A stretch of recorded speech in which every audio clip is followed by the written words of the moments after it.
Okay, Dirtville and Coffeetown been talking about it all week. Time for the Big Tire pregame show. We'll send it down to Coach Swansea. Coach, talk to us about your guys. Coach, tell us about this game. Okay, Bartrez kicks it off for Coffeetown. It's a touchback. Coffeetown hands it off to Donnie Chugs. Chugs picks up 3. Chugs again, picks up 2. Man, that joker can run. Whoa! Man alive, that sucker can carry the football. I tell you what, just give the ball to Donnie Chugs and let that turkey work. Okay, time for the Big Tire halftime show. We're here with Coffeetown quarterback Ashley Holt. Ashley, we forget y'all are students too, but I guess that's why they call you student athletes. What's your favorite subject? Who's your favorite teacher? And what do you do in your free time besides fish and eat? Special delivery, Ashley Holt to Ronnie Chugs. Both the Chugs brothers on the board. Can one of y'all get me a chili pup and a hot chocolate? Coffeetown now 0-4, losing to Dirtville 42-12. Well, there it is, guys. You just heard it. Coffeetown, Wes Blankenship. It's a super cool story. I came across him on Twitter. I saw that video and thought it was hilarious, and just have seen the reaction to Coffeetown and everything that Wes is doing with it.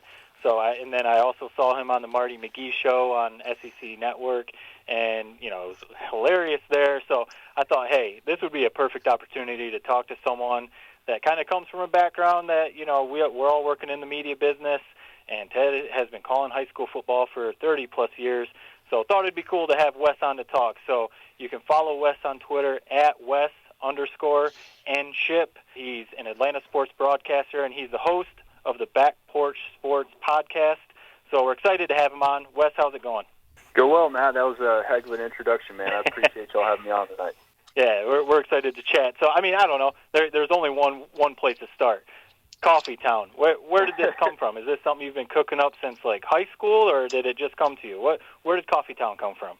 Yeah, covering Georgia high school sports for my entire career, nearly a decade throughout college, and out in the real world, and just growing up in Georgia, you understand the importance that the local high school radio voice has in the community. For anyone driving through that's actually trying to follow the game, or maybe you can't find anything better on the radio, you end up stopping by and just listening to a bunch of voices that you know nothing about. So it's just something that I found to be part of the pulse in the Southeast. And as the videos started to go viral, I've done 5 of them now on Twitter, I've gotten responses from all over the country. And the original caption on them was high school football radio announcers in the South.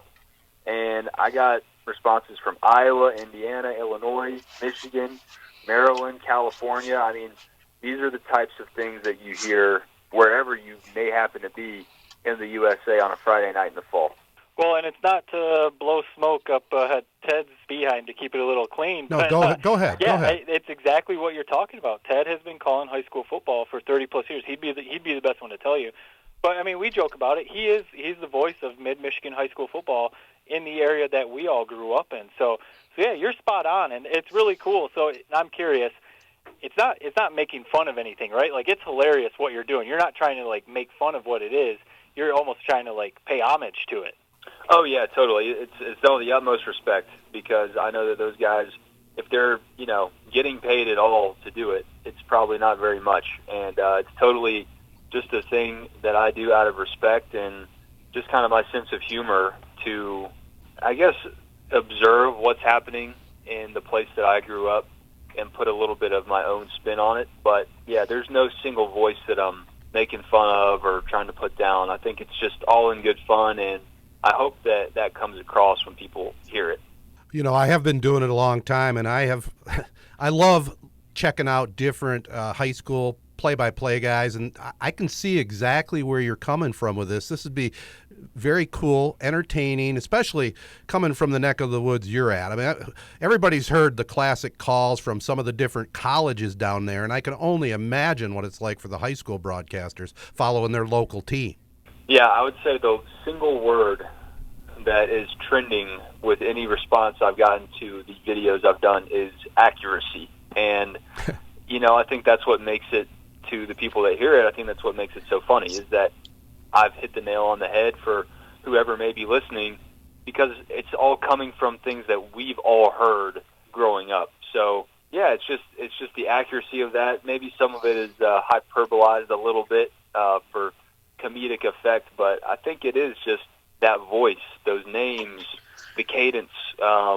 It's not your top of the line broadcast expectation that you might hear on a college football broadcast. So I think all of those things combined makes that experience something that feels real to people. To switch gears, I mean, you've covered a lot of cool stuff in your day. I mean, the SEC Championship, the Super Bowl, the Rose Bowl, the Masters. Which one of those was the coolest? I mean, it has to be the Masters, right? Yeah, for me, as you've heard, I'm sure if you haven't been to a Super Bowl, you'll hear that attending a Super Bowl, it feels like a corporate event. It doesn't necessarily feel like a huge game when you're in it. The week feels amazing, and to see the community and the city of Atlanta this past February embrace the Super Bowl was really special, and me being an Atlanta native was really cool.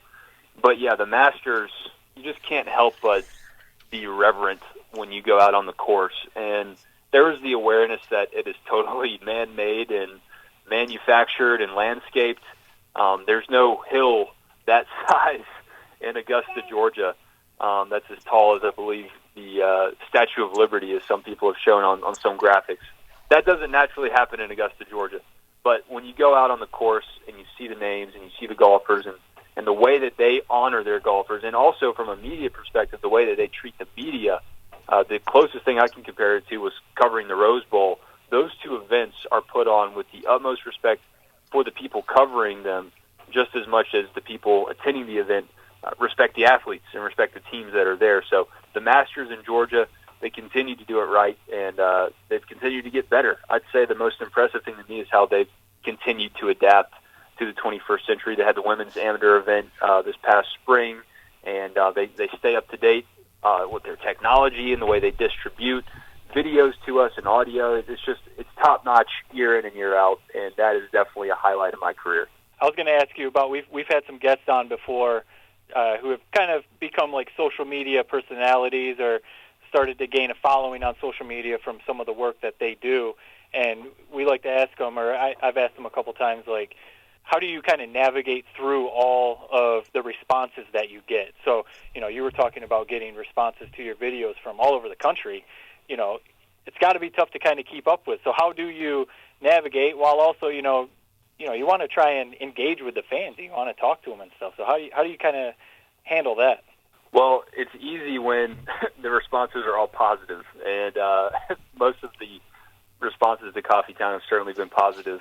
But I think I look at Twitter as it's a platform for me that I've always found suited my personality, and I love one-liners. I love just communicating with people with a sense of humor that's sharp, but also kind of dry and witty. And I think Twitter has always been about that. I almost miss the 140 character limit because that really forced you to use your best stuff. But yeah, for me, I look at Twitter as a way to engage with people as I would if I were sitting in the same room with them.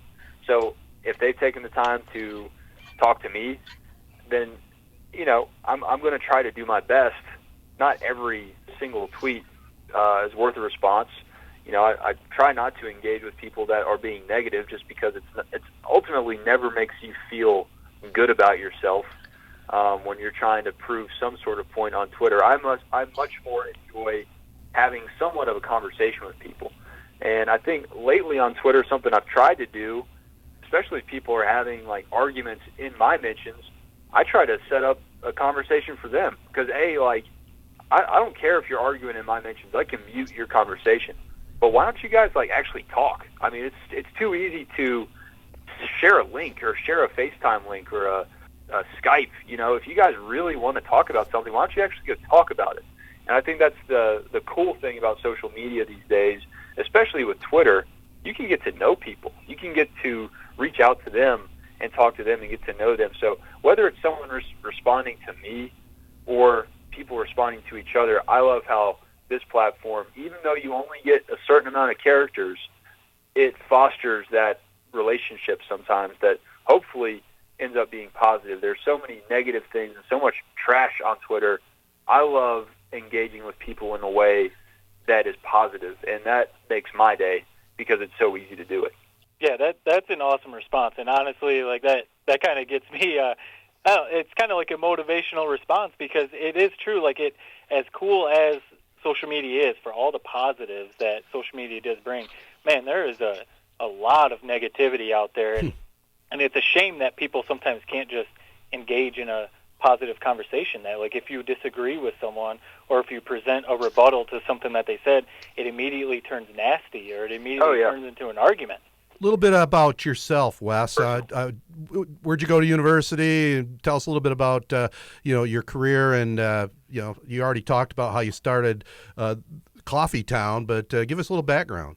Yeah, so I grew up in a place called Lawrenceville, Georgia, which is about 25 minutes north of Atlanta, depending on the traffic and what time of day you're leaving the city. Yeah.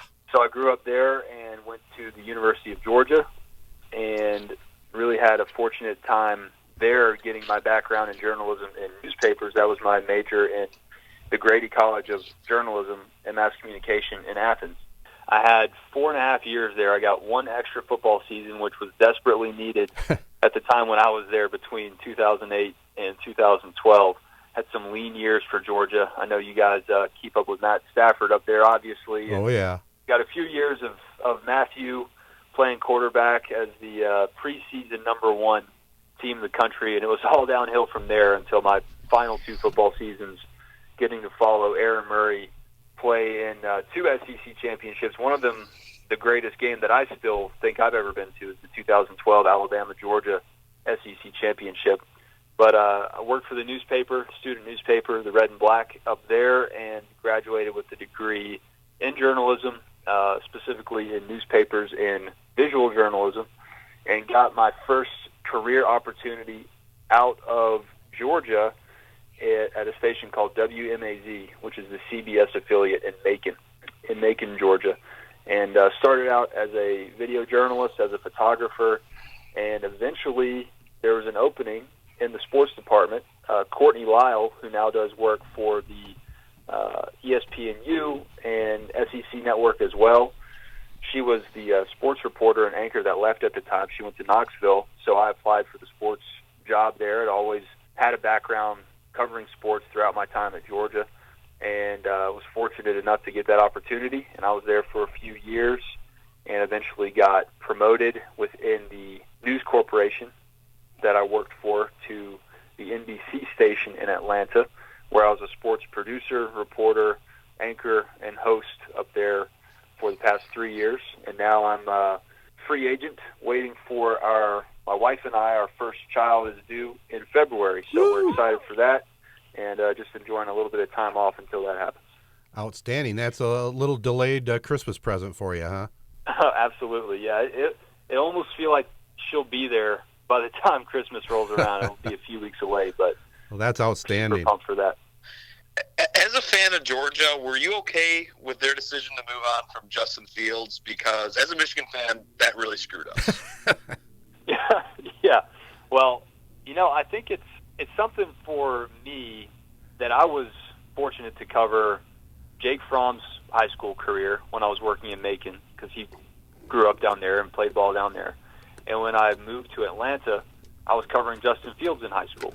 So I got to know each of those guys pretty well and get to see what their high school acclaim was like as they were dealing with it. I also got to cover Trevor Lawrence while he was in high school. So all these Georgia quarterbacks, I feel like I've seen almost their careers from the beginning.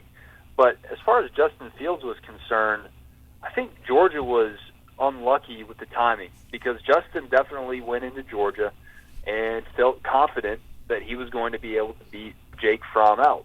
I still can't think of a situation where Fields was going to knock Jake Fromm out of that starting job. He had just played for a national championship, had the lead in the national championship when he left the field against Alabama, and really had mastered the offense and had gotten things nailed down even as a freshman. He had a pretty strong sophomore season as well, competing with Justin Fields. And I think any narratives that Justin wasn't given a fair shot or he didn't have every opportunity to win that job, I don't necessarily believe that's true. I think he did. I just think for Georgia, for Justin, it was bad timing, because there just wasn't enough separation between him and Jake Fromm. Now, obviously, this year things have worked out for Fields.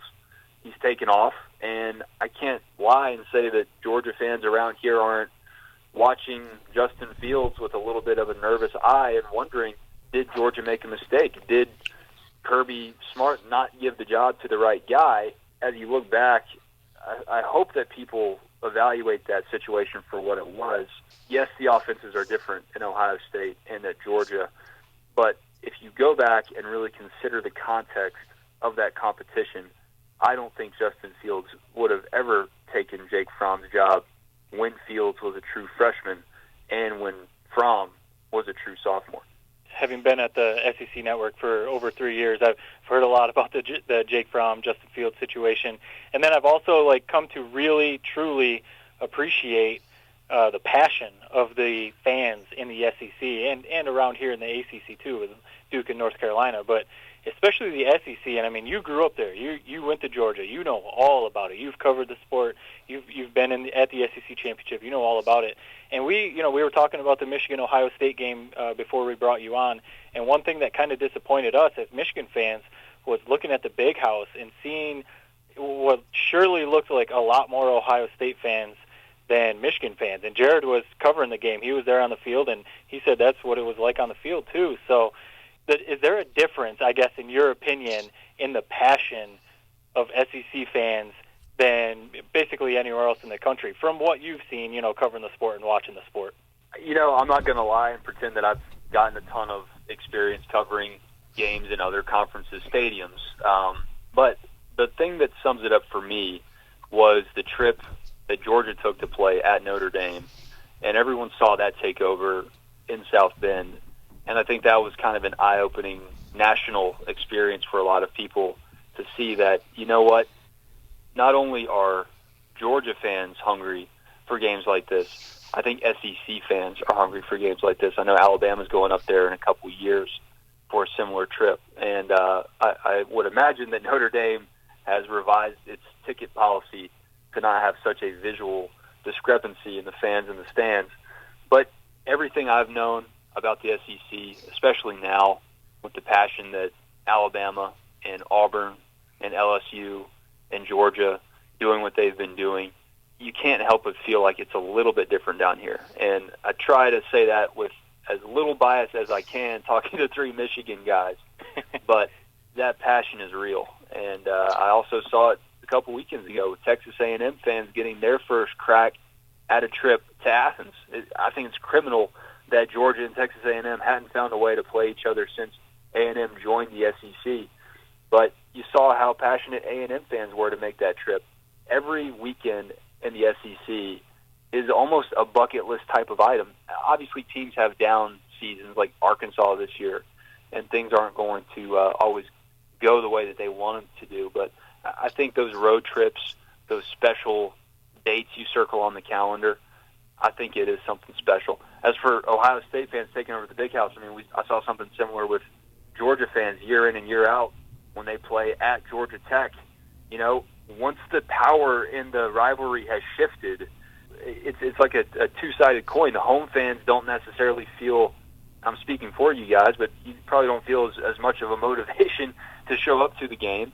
Ohio State fans are going to travel. It's not that far away, realistically speaking. Same for Georgia and Georgia Tech, a little bit closer. But you look at the motivation, you look at the mindsets of these two fans, you don't have games like this every single week. So why not go travel? Why not take over the other team's stadium? You don't see that, though, in the SEC at the Powers, right? You don't see a bunch of Crimson at LSU when Alabama goes there or vice versa. The power teams in the SEC, you just don't see that, right, for the traveling teams? I'd say it's pretty rare, especially in the stadium, visibly noticing it. Right. Now, I visibly noticed Texas A&M fans, they had taken over our favorite restaurant in downtown Athens, the night before the game. We couldn't get a seat because it was filled with that Texas A&M maroon.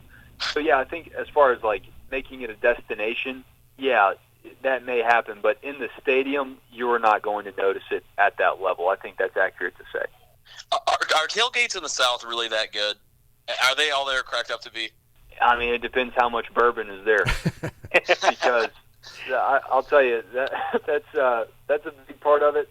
But the food, I mean, everyone's trying. It's like an episode of, diners, drive-ins, and dives. Every tailgate you show up at, everyone's trying to compete with each other. Who can smoke the best pork butt? Who's cooking up the best brisket? Who's made the best Bloody Marys or screwdrivers that morning? Like, it's like the competition almost flows over from the game into a lot of these tailgates where people are trying to bring their own food. Like, if you show up empty-handed, you're going to get a side eye, So I think a lot of that is just part of the culture. It's a whole weekend affair. People are showing up on Friday nights, rolling in with their RVs, reserving their tailgate spots at 6:30. You guys need to have me up for a Michigan tailgate sometime so I can truly compare the two. But the tailgate atmosphere, especially for a 3:30 kick or a 7 p.m. kick, is legit. It's just something that's part of your day's activities.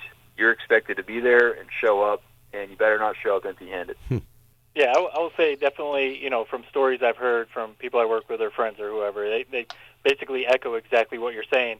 Now, tailgates in Ann Arbor at the Big House, in Columbus, Madison for Wisconsin. There are at Happy Valley, at State College for Penn State. There are some very, very good, legit tailgate scenes in the Big Ten. I would say one thing that is different, and I mean, it's just not making excuses or anything, is the weather. Yeah. Because I've tailgated Michigan games before when we're sitting there in 30-degree weather and it's snowing, and we're trying to, play cornhole or we're trying to, play flip cup and stuff, and it's like I can't even feel my damn hands. Oh, yeah, you guys would mop the floor with SEC fans in those elements. I don't think people would show up. We talked about this event all the time, and that was Tiger Woods winning the Masters. I'm under the impression that you may or may not have been at Augusta for that. So where were you, and what view did you have? All right, so yeah, I was there, and hard to argue that that's not the coolest thing I've had the opportunity to cover. But I've been following him before Amen Corner. I caught up with him right as he was making Amen Corner, and that was where honestly he won it, because Francisco Molinari had not quite to Jordan Spieth's level, but had a bit of trouble on the par 3 at 12, and people started to really feel like Tiger had the momentum, and he did. And then on 15, Molinari had another mishap where he hit a pine cone, I believe, as he was trying to avoid that hazard, the water hazard right by the 15th green. At that point, the crowds for Tiger were swelling. I mean, they'd been big all day, obviously, but that was when people really started to believe, he's going to do it. He's got it. I saw that happen. I saw Molinari hit the pine cone. Just one of those crazy moments, one of those Masters fluky moments, okay, game on. And followed Tiger all the way up through, I didn't see him on 16 or 17 because I wanted to make sure I got up to 18 in time to see him finish it out. And Brooks Koepka actually had a chance right there, as he did in every major this year. But it was just not close enough, and Tiger hit the putts he needed to hit, and I was right there in the gallery, probably about 3 rows back from Tiger, and just see him do his fist pump, throw his hands up in the air, and it was amazing to me because obviously he had won, and it's one of the greatest comeback stories in all of sports history. But I love how visibly and how obviously he had aged, because he just shamelessly took his hat off. Right. The guy's lost a good bit of hair. He's a little bit more wrinkled now than he used to be. But it was just so amazing to see the patrons respond to that, and then to see him get to hug his family like his dad hugged him when he won. It was just such a powerful moment, and the one that he considers his greatest win because of everything he had to do. He had to come back to do it, from not only in the tournament, but come back from all the setbacks in life and setbacks physically. It was just a hell of a Sunday, and I still can't fully wrap my mind around what happened that day and that weekend that made it all happen. But I've got the flag from this year. I've got his pin placements from Sunday and all that stuff. So it's one of those things. I try not to hang on to too many press badges or credentials or artifacts and stuff like that, because I've been to so many things. luckily and fortunately, I've been blessed to be at them. But those are the ones that I certainly don't want to let go of. Well, yeah, that's definitely a once-in-a-lifetime Masters to be at. Obviously, all Masters are, but that's got to be up there for a lot of people, so that's super cool. You painted the picture for sure. I've got one more question for you, Wes, and then I don't know if, Ted, you want to wrap up so we can get him out of here. Yep. You set up your career, I guess, your career path since going to Georgia, and you said you started off kind of like in the local news scene as a video journalist, probably like a one-man band type of thing. That's kind of how I got my start in the business. Ted has been in the radio business doing his thing for over 30 years. I'm at about 15, a little over 15 years. Jared right now is going to school, but like he's doing his thing. He's putting himself out there. He's building his resume. Been to the big house, covered some Michigan State games and stuff like that.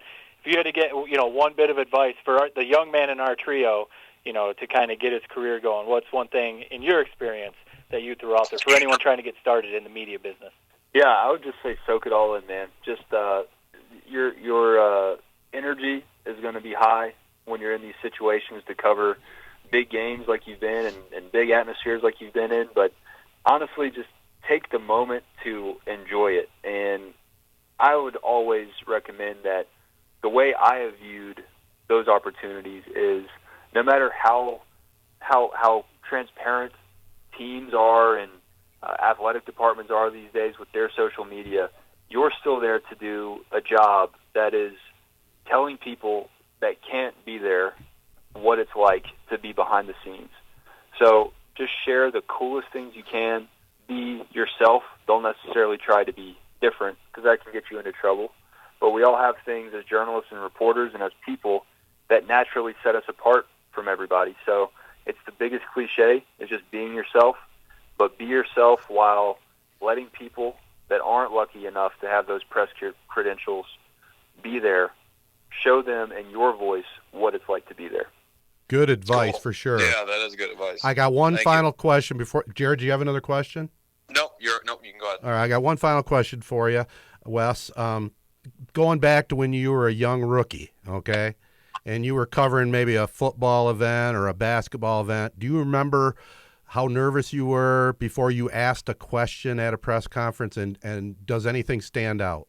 I'd say that the one thing that has helped me through my career is, I guess, I'll say this is a testament to Georgia's journalism program, is they put you in things right away. And I can't really recall a moment where I may have been starstruck or nervous to ask a question, but I will say that I've gone back and looked at some of my early reporting work from my days at WMAZ in Macon, and I just want to thank anyone from Macon that's listening to this podcast for putting up with the high-pitched, nervous reporting voice of Wes Blankenship, because it's just painful. If you've gone back and listened to any of your older tapes, you know what that sounds like. Oh, do I ever know? Yeah. So, yeah, no, I can't really recall one of those, like, oh, crap moments asking a question, but, yeah, definitely had some growing pains for All right. sure. Well, Wes, look, we really appreciate the time. Before we let you go, again, tell our listeners where the best spot is where they can follow you. Yeah, my name is Wes Blankenship, and so on Twitter, my handle is Wes _ the letter N, the word ship, SHIP, and that's just a handy way to shorten my last name a little bit. And also on Instagram, and my podcast name is Back Porch Sports. That's 3 words, and it's on YouTube and anywhere you find your podcast. And also, don't forget Coffee Town, because I'm definitely checking that out. I'll probably send an audio tape down for you just to put it on there. Yeah, do it, man. Like I said, I've done 5 of these on Twitter, and I plan to put all of them together in a YouTube clip at some point this week, just so everybody can see the full season and storyline of Coffee Town. I think it's a very cool idea, and definitely some future there for growth, without a doubt. Yeah, we'll see. We'll see where it goes. All right, Wes. Appreciate the time, man. Yeah, thank you, gentlemen. Have a great week.